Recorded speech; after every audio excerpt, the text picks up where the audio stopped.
नमस्कार, मैं रविश कुमार। बहुत दिनों बाद नरेंद्र मोदी गुजरात लौटे हैं, मगर गुजरात में नहीं, गोरखपुर में। मेरा गुजरात, गोरखपुर में उनका भाषण उन उपमाओं से भी लैस था जो बातें तो विकास की कर रही थीं, मगर मतलब कहीं और से भी आ रहा था। 15 जनवरी को मायावती ने लखनऊ की रैली में गुजरात को एक छोटा यानी 6 करोड़ की आबादी वाला प्रदेश बताकर मोदी को चुनौती दी थी। आज मोदी ने उस गुजरात को यूपी के सामने बड़ा करके सवाल दागा कि फिर क्यों यूपी का नौजवान गुजरात जाने के लिए मजबूर है, घर बार छोड़कर। मुझे आदत है कि भाषण को लिखकर पढ़ने से कुछ और तस्वीरें भी निकल आईं जिनसे मोदी की राजनीति को वही पुरानी धार मिलती रही है। आज बनारस में मुलायम सिंह यादव ने कहा कि हम उत्तर प्रदेश को गुजरात नहीं बनने देंगे, हम पूरा करेंगे सपना। नेताजी के इस बयान का संदर्भ दंगों से रहा होगा, लेकिन मोदी ने उसे विकास की जमीन पर लाकर ऐसा जवाब दिया जिसकी ध्वनि कभी गुजरात में सुनाई दिया करती थी। मोदी ने कहा कि नेताजी, गुजरात बनाने का मतलब मालूम है ना आपको नहीं मालूम। गुजरात बनाने का मतलब होता है 24 घंटे बिजली देना। नेताजी, आपकी बात सही है, आपकी हैसियत नहीं है, आप गुजरात नहीं बना सकते। इसके लिए 56 इंच का सीना लगता है। ये क्या क्राइटेरिया है, ये आगे जानेंगे। ये 56 इंच का सीना वाला बयान गुजरात दंगों के बाद हुए चुनावों में काफी विवादास्पद हुआ था। मोदी ने आज उस बयान पर विकास की परत चढ़ाकर मुलायम सिंह को जमकर घेरा। कहा, मैं जहां भी जाता हूं बाप बेटे दोनों पहुंच जाते हैं। उनका मतलब बनारस में मोदी की रैली के बाद सपा की रैली से था। मुझे खुशी होगी, मोदी कहते हैं कि नेताजी, अगर आप यूपी को गुजरात जैसा बना दें तो मेरे गुजरात के लोग यूपी आने लगे। आप ऐसा नहीं कर सकते। दिसंबर 2012 के गुजरात चुनाव में भी मोदी ने सूरत में बिहार, यूपी और उड़ीसा के लोगों को ट्रेन में बेटे का सफर करना और मां का बार बार फोन करना कि बेटा गुजरात आया कि नहीं आया, यह किस्सा खूब सुनाया था। नरेंद्र मोदी लगातार माइग्रेशन, पलायन को एक नकारात्मक अर्थ में पेश कर रहे हैं। ये मेरी अपनी निजी टिप्पणी है। उनका संदर्भ सही भी है कि इन राज्यों में विकास नहीं है, इसलिए पलायन हो रहा है, मगर पलायन तो तब भी होता है जब विकास होता है। दिल्ली, महाराष्ट्र और गुजरात के लोग भी पलायन करते रहे हैं, तब भी जब विकास नहीं था और तब भी जब विकास हुआ। पलायन का मतलब हमेशा भागना नहीं होता है, बल्कि बेहतर आर्थिक अवसरों की तलाश में जाना होता है। इस पलायन से दूसरे राज्यों की अर्थव्यवस्था भी चमकी है। खैर, मोदी ने मायावती को भी घेरने का प्रयास किया। आपको याद होगा कि लखनऊ की रैली में मायावती ने नरेंद्र मोदी और गुजरात का नाम लेकर चुनौती दी थी। मोदी ने गोरखपुर में माया का नाम तो नहीं लिया, मगर यह जरूर कहा कि कुछ ठेकेदार मानते हैं कि दलित आदिवासी उनकी जेब में है, ये उसे वोट बैंक मानते थे। अरे, इन ठेकेदारों का मत था कि बीजेपी आसमान से नीचे गिरे, लेकिन दलितों आदिवासियों में जगह नहीं बना सकती है। उसके बाद मोदी ने बताया कि कैसे राजस्थान, छत्तीसगढ़, मध्य प्रदेश की रिजर्व सीटों पर बीजेपी को प्रचंड बहुमत मिला है। यानी मायावती ही दलितों की अकेली नेता नहीं है, अगर हैं तो इन सीटों पर वो बीजेपी को परास्त नहीं कर पाई। यहां भी मोदी ने मणिशंकर अय्यर और नरेश अग्रवाल के चाय वाले बयान को मुखर किया। वैसे मणिशंकर अय्यर और नरेश अग्रवाल के बयान के पहले भी वे चाय वाले की पहचान को विशेष रूप से रेखांकित करते चले आ रहे हैं। उन्होंने अपने अतीत को गरीबी की पहचान से जोड़ा है और कांग्रेस पर आरोप लगाया है कि कांग्रेस गरीबी पैदा करती है ताकि राजनीति चलती रहे। नरेंद्र मोदी ने गरीबी से लड़ने की दावेदारी में भी खुद को आगे कर दिया। यूपी की अव्यवस्था पर कई सवाल उठाए, जिसे हमने काउंटर चेक किया तो कुछ और निकला। उन्होंने कहा कि यूपी में स्कूल कॉलेज के सेशन टाइम पर नहीं होते, इम्तिहान नहीं होते, ये सरकार कैसे चीनी मिल चलाएगी। यूपी में इस वक्त 12 यूनिवर्सिटी हैं, केंद्रीय यूनिवर्सिटी को मिलाकर, जिनमें से एक को छोड़कर सभी यूनिवर्सिटी के सत्र टाइम पर चल रहे हैं। जौनपुर यूनिवर्सिटी का सेशन 2 महीना लेट है। जल्दी में 10 मिनट का टाइम मिला था, जो पता लगाया यही है। मोदी ने कहा कि स्कूल के इम्तिहान टाइम पर नहीं होते, यूपी में स्कूल के इम्तिहान टाइम पर होते हैं। नरेंद्र मोदी ने कहा कि गुजरात दुग्ध उत्पादन में कितना आगे है, क्या यूपी विकास नहीं कर सकता है। केंद्र सरकार के आंकड़ों के अनुसार उत्तर प्रदेश दूध के उत्पादन में गुजरात से भी आगे मिला। ये अगर हो सकता है डेटा गलत छप गया हो या मैंने गलत पढ़ा हो, तो 2011-12 में उत्तर प्रदेश में 2 करोड़ 25 लाख टन दूध का उत्पादन हुआ था, जबकि गुजरात में 98 लाख टन दूध का उत्पादन हुआ था। अच्छा लगा कि मोदी ने गीता प्रेस के योगदानों का उल्लेख किया, और सचमुच गीता प्रेस का योगदान सचमुच उल्लेखनीय है। और चलते चलते नेताजी सुभाष चंद्र बोस के जन्मदिन के मौके पर उनके नारों को अपने नारों में बदल दिया। कहा कि नेताजी ने यह कहा था कि तुम मुझे खून दो, मैं तुम्हें आज़ादी दूंगा। मोदी कहते हैं, आप मुझे 60 महीने दीजिए, मैं आपको सुख चैन की जिंदगी दूंगा, ये वादा करने आया हूं। क्या यूपी मोदी को वह सब देगा जो नेताजी आज़ादी के लिए पूरे हिंदुस्तान से मांग रहे थे? खून नहीं, वोट। प्राइम टाइम में हम बात करेंगे। गौरव भाटिया हैं, सपा नेता हैं, चंदन मित्रा जी सांसद बीजेपी, सुधींद्र भदौरिया नेता बीएसपी, नीरजा चौधरी, अभय कुमार दुबे और अरुण कुमार त्रिपाठी, आप सब एक पत्रकार, आप CSDS की श्रेणी में आते हैं। चंदन मित्रा जी, बार बार मैं जब उनका भाषण लिख रहा था तो ये एक बात आई कि जैसे मायावती ने कहा था कि उनकी लड़ाई सबसे है और मायावती अकेले लड़ रही हैं, कांग्रेस, सपा और बीजेपी। नरेंद्र मोदी कहते हैं कि उनकी लड़ाई सपा, बसपा और कांग्रेस, सबका मालिक एक है, जो ट्रकों के पीछे लिखा रहता है उससे है। ठीक है, पर आज भी इस बार उन्होंने एक गुजरात और उत्तर प्रदेश की तुलना करके जो रेखांकित करने का प्रयास किया है। उत्तर प्रदेश की राजनीति के ज़मीन जो है वो कुछ और है, वो खांटी यूपी वाली ज़मीन है, गुजरात वाली ज़मीन नहीं है।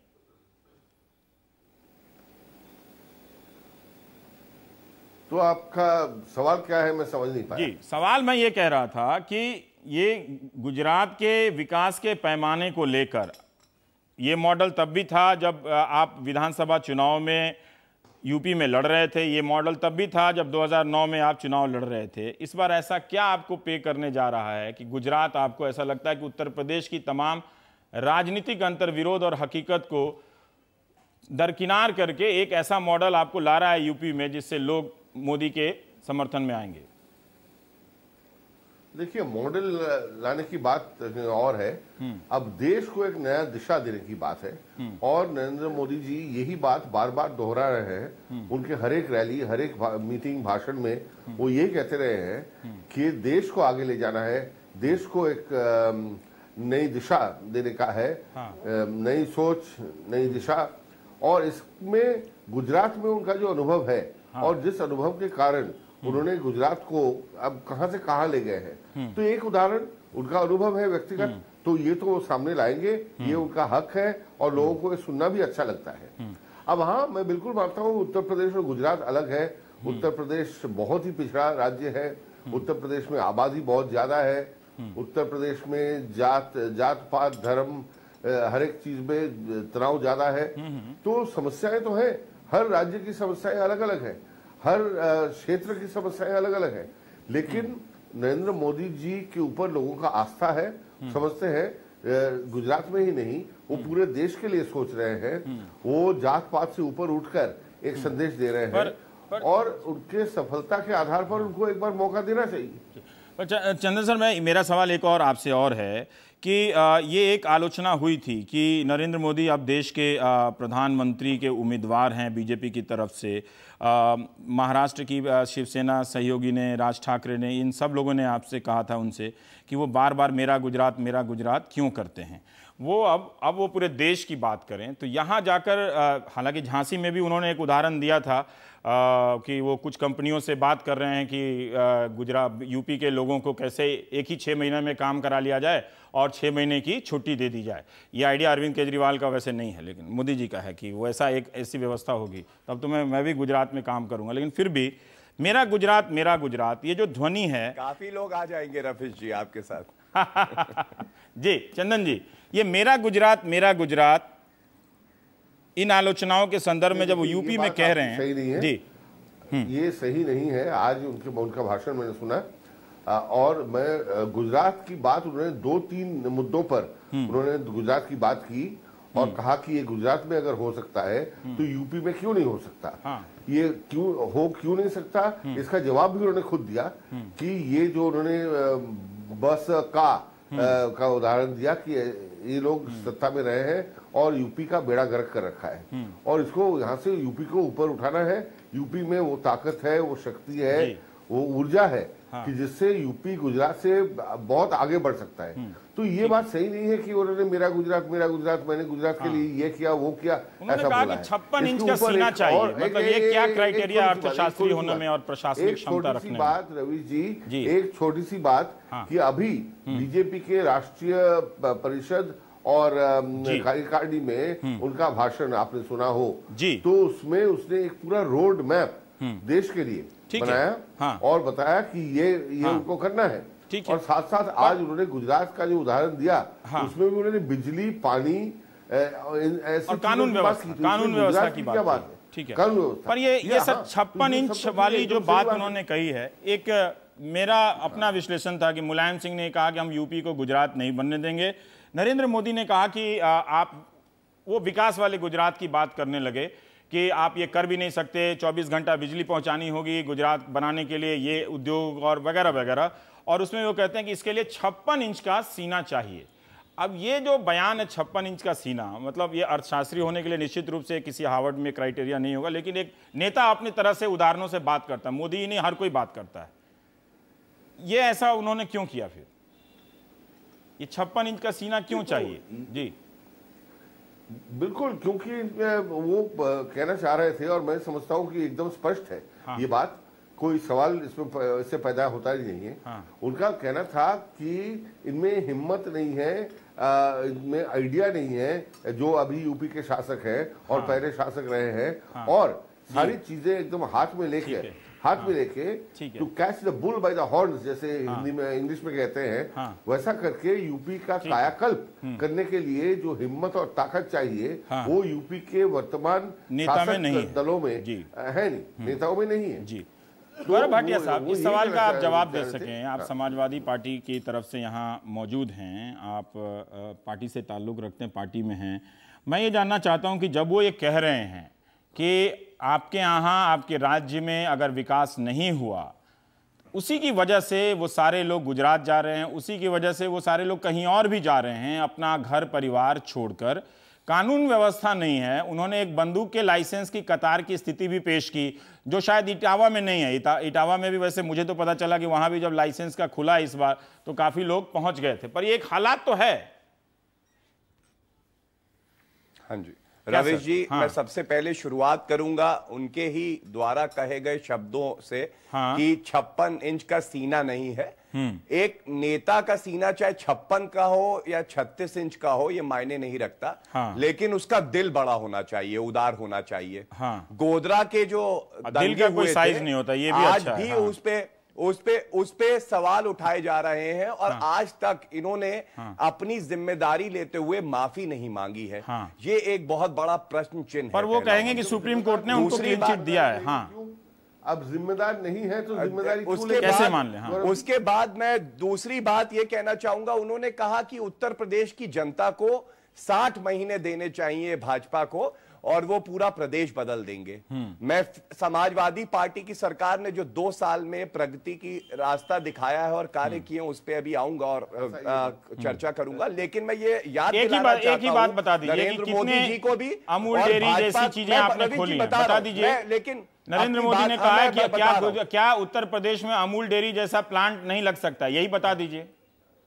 अभी उत्तर प्रदेश सरकार के ही कार्यों की वजह से हम लोगों ने डेयरी प्लांट उत्तर प्रदेश में लगाया है, और हमारे मुख्यमंत्री खुद और जगह पे अमूल का है या बबूल का है, चाहे वो अमूल का हो या बबूल का हो, मायने नहीं रखता है। जो वहां पे लोकल दूध वाले हैं वो अपना दूध वहां पे पहुंचाएं और बड़ा एक दूध का उद्योग का कारखाना हो, ये ज्यादा जरूरी है। लेकिन जो बात मैं कह रहा था रवीश जी, उस पर ध्यान दीजिए। मैं ये कह रहा था कि शायद नरेंद्र मोदी जी और भाजपा के सारे नेता ये भूल गए हैं कि 1991 में और 92 तक और 1997 से 2002 में शायद 60 महीने से ज्यादा की भाजपा सरकार रही, लेकिन इसी उत्तर प्रदेश की जनता ने उस भाजपा सरकार को ऐसा दरवाजा दिखाया कि आज 11 साल 12 साल बाद भी दिखाए गए हैं सर, भाजपा की सरकार वापस नहीं आ पाई उत्तर प्रदेश। वो सब हकीकत है, वो सब है। मुझे एक बात बताइए कि जब नरेंद्र मोदी कह रहे हैं बिजली के बारे में कह रहे हैं, आपके पास बिजली तो नहीं है ना, वो कह रहे हैं कि गुजरात में उन्होंने गांव गली 24 घंटे साल भर वो लगातार बिजली दे रहे हैं। आप लोग या आपके पहले सहयोगी सुधींद्र भदौरिया की सरकार जो भी रही है, आप 24 घंटे बिजली नहीं दे पाए, आपको मौका मिला, आप चूक गए, उनको मिला। बिजली पे मैं बात करता हूं, आपने बिजली का प्रश्न उठाया तो मैं आपको बिजली पे बताना चाहता हूं कि पहली बार इस सरकार ने सोलर एनर्जी पॉलिसी बनाई, और सोलर एनर्जी के प्लांट्स आ रहे हैं, नए जो और पावर प्लांट्स है वो कमीशन हुए इस सरकार में। और उसके अलावा दादरी वाला क्या हुआ जो है, अभी 2 साल हुए। हाँ जी, दादरी वाला क्या हुआ? जैसे मैं पलिया की बात कर रहा हूं, और भी कुछ उद्योग के घराने आए जिन्होंने वहां पे आ रहे हैं, देखिए, और उसके अलावा आ रहे होंगे। पर भाटिया साहब एक सवाल है, देखिए मैं अब राजनीतिक में नहीं जा रहा हूं, एक सवाल है कि वो आपने जरूर प्रस्ताव बनाया है, लेकिन ये एक हकीकत तो वो बोल रहे हैं ना कि आज की तारीख में जब वो गोरखपुर से बोल रहे हैं तो यूपी में बिजली नहीं है। पावर प्लांट्स नहीं, पावर प्लांट, देखिए आपकी बात यहां तक मैं सही मानता हूं कि यूपी में पावर शॉर्टेज थी। ये और पावर शॉर्टेज को हम एक ही उसका तरीका है कि आप पावर प्लांट्स वहां लगाइए, थर्मल, हाइड्रो और सोलर। और उसमें प्रक्रिया में कुछ समय लगता है। 2 साल में भी कई पावर प्लांट्स कमीशन हो गए और अभी 3 साल बाकी हैं। जब तक समाजवादी पार्टी की सरकार का कार्यकाल पूरा होगा, मुझे पूरी उम्मीद है कि हम एक पावर सरप्लस स्टेट बनेंगे। अब चलिए, मैं वो नहीं पूछ रहा हूं कि आपने पलायन की। नरेंद्र मोदी जी को कुछ बताने की जरूरत नहीं है। सरकार को नहीं, उन्होंने दिक्कतें हैं। कहीं ऐसा तो नहीं कि गुजरात में पहले से सोलर एनर्जी पॉलिसी है, वो वाला तो नहीं ले आए आप, उससे अलग है आपके यहाँ? हमारी पॉलिसी उत्तर प्रदेश के जो और ज्योग्राफिकल फैक्टर्स हैं उसको ध्यान में रखते हुए बनाई गई। इन सब बातों पर कंपीट करें तो ज्यादा अच्छा है उत्तर प्रदेश में। वो सीना मैना छोड़ दें, वरना लोगों को कंफ्यूजन रहता है कि अगर कोई चीज किसी और प्रदेश में अच्छी है तो उसको लागू करने में, चाहे वो कोई भी प्रदेश हो, उसको लागू करने में कोई नुकसान नहीं है।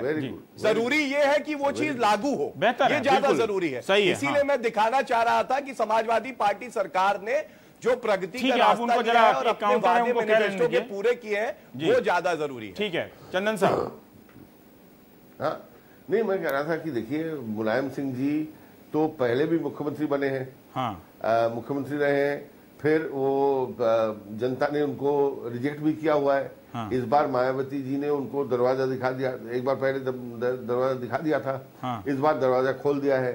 तो हम देखें, पिछले कुछ जो समय था जब मुलायम सिंह जी मुख्यमंत्री थे, तब तो कोई उपलब्धि हुई नहीं। बिजली और पानी और कानून व्यवस्था की स्थिति दिन ब दिन, साल दर साल और खराब होता जा रहा है। तो इसमें हम गौरव जी की बातों पर यकीन कैसे करें कि उनके कार्यकाल समाप्त होते होते यूपी पावर सरप्लस। आज तो चलिए, आज 6 घंटा पावर तो दीजिए गौरव जी, दिन में 6 घंटा पावर देंगे तो हम कुछ बात आपके विश्वास करेंगे। 24 घंटा तो बहुत दूर की बात है। आपका मैं सम्मान करता हूँ, नहीं आप सम्मान मत कीजिए, जो वो कह रहे हैं उसका जवाब दे दीजिए। आप 6 घंटे की बात कर रहे हैं, आप 6 घंटे की बात करते हैं। आज जब ये विंटर्स चल रहे हैं या मॉनसून होता है, हर वक्त 24 घंटे बिजली आती है। ये जरूर है कि समर जब आते हैं तो कोई उत्तर प्रदेश की नहीं, ये पिछली सरकार में उससे पहले भी पावर कट्स होते थे, जिसको हमने समाजवादी पार्टी सरकार ने कम कर दिया, ज्यादा बिजली देना चालू किया। और मेरे ख्याल से ये सराहनीय है, ये बहुत अच्छा हुआ। आप आलोचना करिए,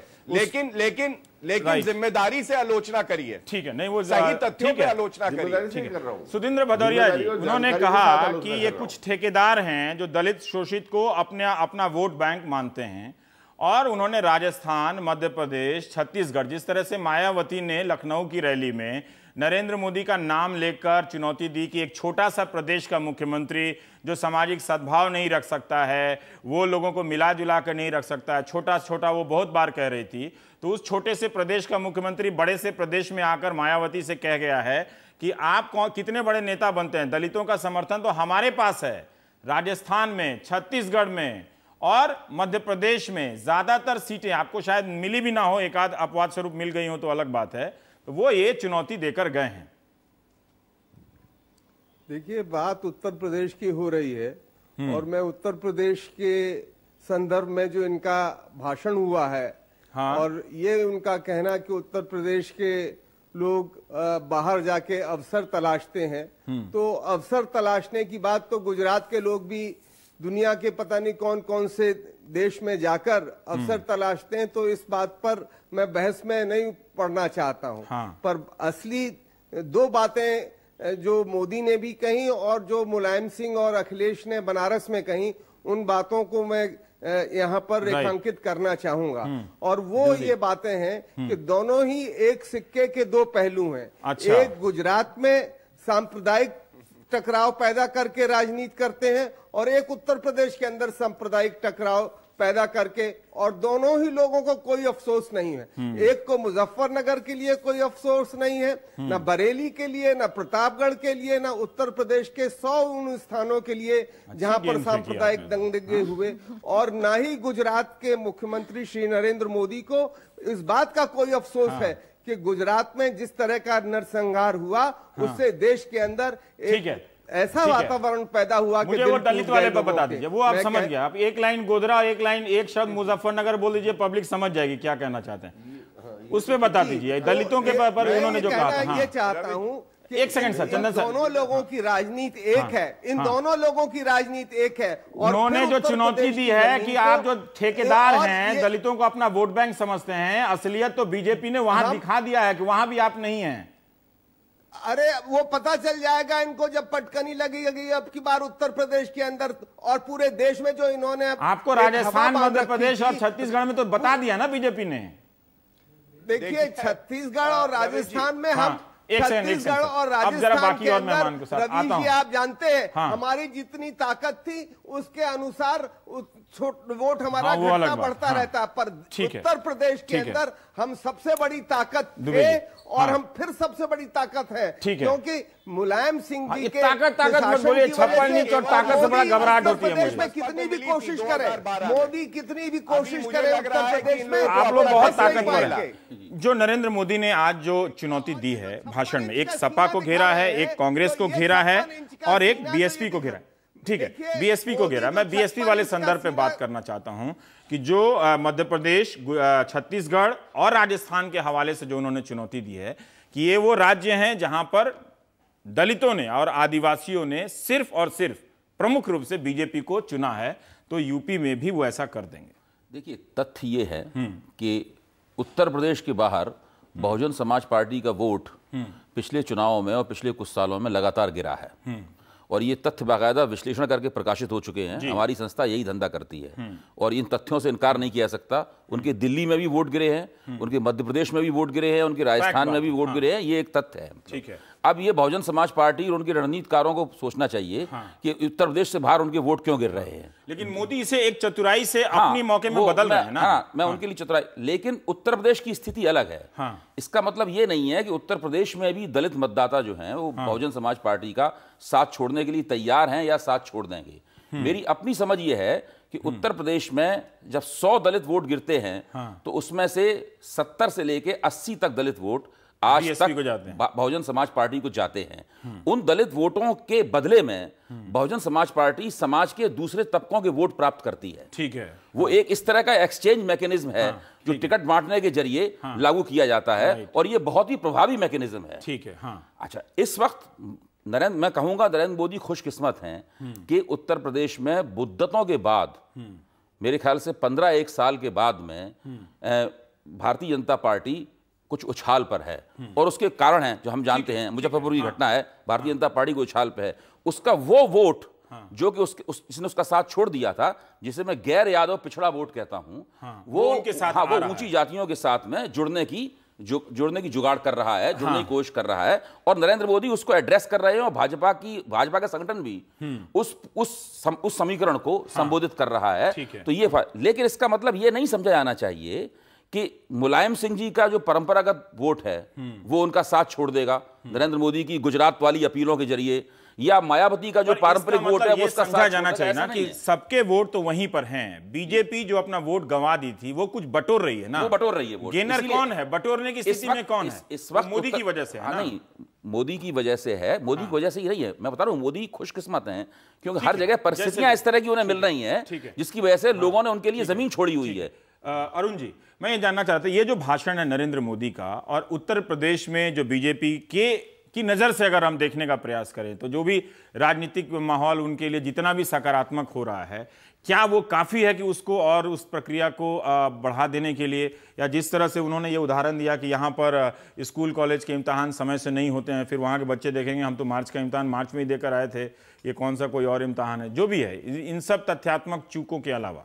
नहीं, देखिए, उत्तर प्रदेश ने कम से कम जो है, उत्तर प्रदेश जो पिछड़ा है, जिसको वो बार बार संबोधित कर रहे हैं कि पिछड़ गया है, उसके लिए जिम्मेदार भारतीय जनता पार्टी है, जिसने पहले रामराज का नारा दे करके उत्तर प्रदेश में अराजकता फैलाई और आज जो किसी केजरीवाल के लिए अराजकता का शब्द का प्रयोग किया जाता है, उससे कहीं ज्यादा अराजकता। मैं अयोध्या के पास का रहने वाला हूँ, मुझे जो है 6-6 महीने घर जाना दुश्वार हो जाता था, जिस तरह की स्थिति भारतीय जनता पार्टी ने उत्तर प्रदेश में पैदा की थी। लेकिन उसके बाद 10 साल इन दलों को मिला है? 5 साल बीएसपी को संपूर्ण बहुमत से सरकार नहीं, मैं दूसरी बात कर रहा हूँ। उत्तर प्रदेश को पीछे ढकेलने में इनका भारी योगदान है। रामराज के बहाने इन्होंने उत्तर प्रदेश को जहां पीछे ढकेल दिया है, वो न हुआ होता तो आज उत्तर प्रदेश उन तमाम राज्यों के बराबर खड़ा होता जहां पे जो है गुजरात और तमाम राज्य खड़े हैं। लेकिन उत्तर प्रदेश की और भी बातें हैं। उत्तर प्रदेश के बारे में जनेश्वर मिश्र एक बात कहा करते थे कि उत्तर प्रदेश को बादशाहत की बीमारी लगी हुई है।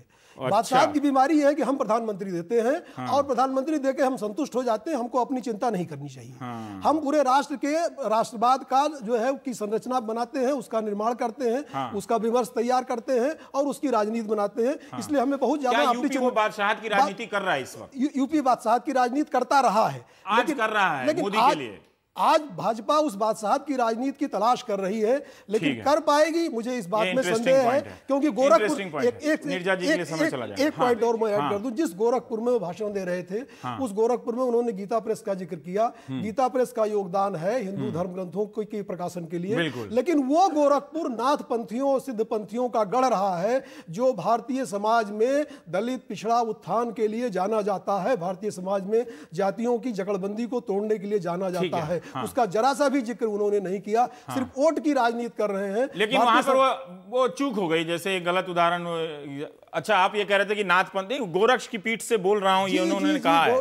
उन्होंने कहा है कि इसकी अपनी महान सांस्कृतिक विरासत रही है, उस पीठ से मैं बोल रहा हूं। ब्राह्मणवाद का पालना भी है तो बुद्धवाद का पालना भी है, उसमें ये एक इंटरेस्टिंग बात है कि वहां से जाके करना, पर इसलिए मायावती वाले एंगल को देखा जा सकता है। बात और मैं मतलब जोड़ देना चाहता हूं कि उत्तर प्रदेश ने तमाम लोगों के अहंकार को चकनाचूर किया है। अगर वहां जाके कोई ये दावा करता है कि मैंने 2014 का चुनाव जीत लिया है, तो इसका अच्छा नहीं गलत मैसेज जाता है। क्योंकि नीरजा जी, मैं एक बात जानना चाहता हूं कि जो गुजरात और यूपी का जो उन्होंने तुलना किया है, कई तुलना ठीक है, आज उदाहरण उन्होंने कुछ ऐसे दे दिए जिसमें आगे पीछे हो जाता है, लेकिन अन्य उदाहरणों से गुजरात तो निश्चित रूप से आगे है ही उत्तर प्रदेश से, इसमें क्या शक है।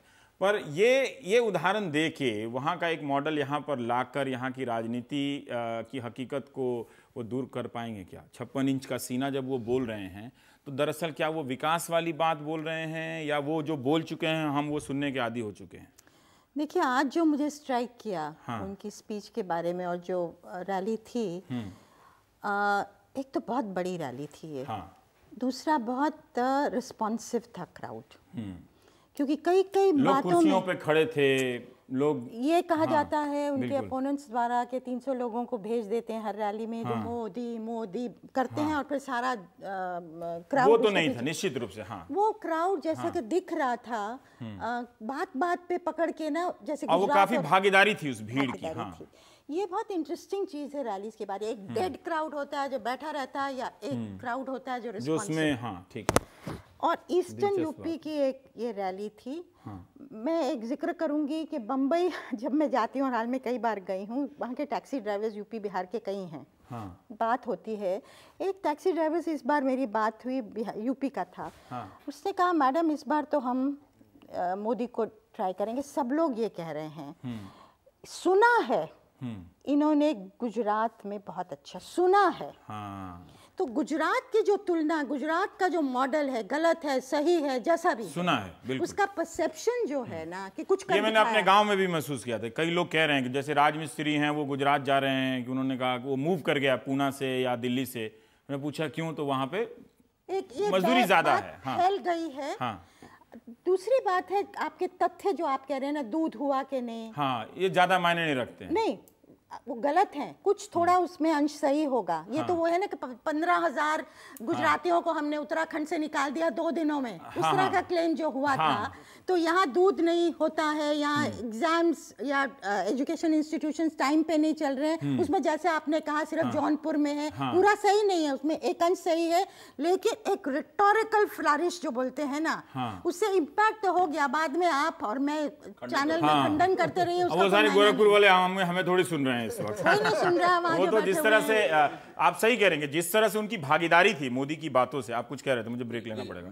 मैं ये कहना जा रहा हूं कि आंकड़ागत बहस से उत्तर प्रदेश में चुनाव नहीं जीते जाते, और न ही उस तरीके से सत्ता का रास्ता साफ होता है। बहस से तो राजनीति अगर यूपी में नहीं बदलेगी तो कहां बदलेगी? मैं कह रहा हूं उत्तर प्रदेश में 170 सीट पाने वाली भाजपा को 50 सीट पाने वाली मायावती को एक बार नहीं 3-3 बार मुख्यमंत्री बनाना पड़ता है। ये हकीकत। हाँ, उत्तर प्रदेश की राजनीति बहुत पेचीदा है, पर वो कह रहे हैं माहौल बदल रहा है। राजनीति का फ्रेगमेंटेशन होता है। के पास 50 सीटें नहीं आई थी विधानसभा में, उस बीजेपी की रैली इतनी बड़ी। कह रहा हूं कि जिस जमाने में भारतीय जनता पार्टी लोकसभा में 50-51 सीटें जीतती थी, विधानसभा में 170 सीटें जीतती थी, फिर भी उत्तर प्रदेश में हुकूमत नहीं कर पाती थी। ठीक है, ये उत्तर प्रदेश की राजनीति बहुत पेचीदा है। चरण सिंह को मुख्यमंत्री बनाता था, जनसंघ भी चरण सिंह को मुख्यमंत्री बनाता था यूपी में। जी, एक और पॉइंट जो मैं कहना चाहती थी वो ये है, जो और स्ट्राइकिंग था, पहली बार मोदी भाजपा का एक नेता इस तरह से गरीबी का की बात कर रहा है। 2004 गरीबी में की पहचान को रेखांकित कर रहे थे। हाँ, और 2004 में शाइनिंग इंडिया, 2009 के इलेक्शन में अडवाणी जी के और थे मजबूत नेतृत्व और कमजोर और ये सब। हाँ, लौह पुरुष 56 इंच का सीना, यह पर्यायवाची बात है। पर्यायवाची लौह पुरुष अडवाणी और 56 लौह पुरुष का सीना नहीं, लौह पुरुष अडवाणी और 56 इंच के सीने वाले नरेंद्र मोदी, ये दोनों पर्यायवाची। पर नीरजा, जो आप कह रही हैं गरीबी वाली बात पे आते हैं। हाँ, काफी लंबा बोला है उन्होंने गरीबी पे, दलित पे, हाँ, किसान पे, हाँ, ये जो हर सेक्शन को एड्रेस करने की कोशिश कर रहे हैं, हाँ, जो पुराने जमाने में कांग्रेस करती थी।